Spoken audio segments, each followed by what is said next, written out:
স্কুলে কথা বলেছি মোটামুটি ইংলিশ মিডিয়াম স্কুলে কথা বলে দেবে দিদি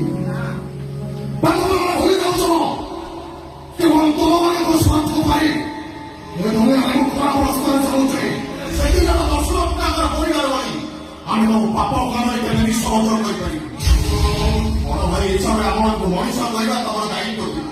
আর সেই দায়িত্ব বলি যাই কিছু ভুল করে মাত্র আমি দিদি বরদাস করি এটাই নয়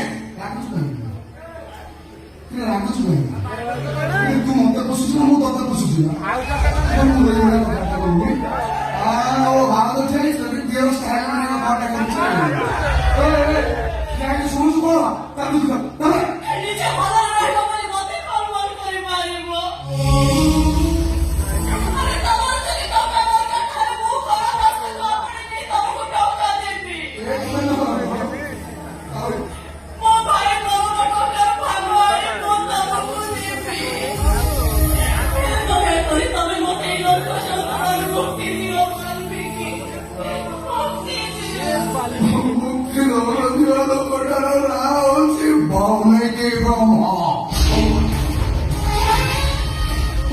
পছন্দ কান দেবো